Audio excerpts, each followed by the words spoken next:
वास्तव में जो विकसित ओडिशा विकसित भारतर लक्ष्य नहीं कि आम चलवा आरंभ कर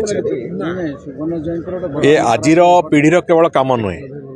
आसंता पीढ़ी को से दिगरे ताकू रास्ता चलैवा दिगरे प्रस्तुत करवा आम समस्त गोटे कर्तव्य हो जाइए एवं ताकू जेतेबेले रास्ता चलैवा कथा आसीबो सबुठु प्राथमिक कथा रहिबो जे आगामी पीढ़ी को यथार्थ एवं बहुमुखी शिक्षा दिगरे तांकू चलैवा एवं तांकू गोटे भल मनीष तैयारी करैबा जड़े साधारण मनीष जे कि समाज रे निजको प्रतिष्ठित करवा सहित सबु प्रकार भल गुण संपन्न हब ता भितरे देश प्रेम निज अंचल प्रति श्रद्धा से जागृत हब ये सबु कथा को आधार करिकी स्कूल शिक्षक शिक्षयित्री एवं अभिभावक आंकर गोटे अत्यंत प्रमुख भूमिका अच्छी से प्रमुख भूमिका थरे जो रास्ता रे चलवा कथा से भूमिका को से रास्ता रे हमको चलैवा को पड़िबो से दृष्टिकोण जो स्कूल गुड़िक लंबा समय धरिकी लंबा समय संघर्ष करके आज आसिक गोटे एभली स्थिति रे पहुंची से अंचलर प्रतिष्ठा बढ़ई से अंचल रे शिक्षार गौरव बढ़ई से स्कूल मानक आम समस्त बहुत आशा अच्छी जे आगामी दिन में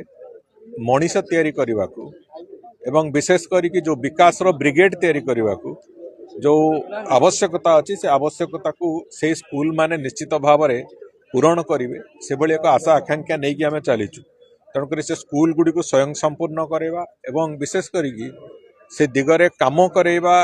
जो दिगरे कि आगामी जो आमर लक्ष्य पूरण हम से जहाँ आवश्यकता ताकू करा जाऊ से दिगरे आज सामान्य किसी परामर्श मोर उपस्थापन कली एवं ये अंचलर विकास दिगरे जो कथा एटी मानवर सांसद और विधायक दुई जन जाक उपस्थापन करुले निश्चित भाव में सरकार तरफ आम विभाग मान तरफ जहाँ जिते आवश्यकता थी ताकू निश्चित भाव में कना ये माटी ये हूँ गोटे अत्यंत पवित्र माटी ओडिशा प्रदेश रे इंग्रेज विरुद्ध रे जो आंदोलन असहयोग आंदोलन ये हूँ गोटे एंतुड़ीशाला कहले अत्युक्ति हेनी ये पवित्र माटी निश्चित भाव में आगामी दिन में ओडिशा प्रदेश पई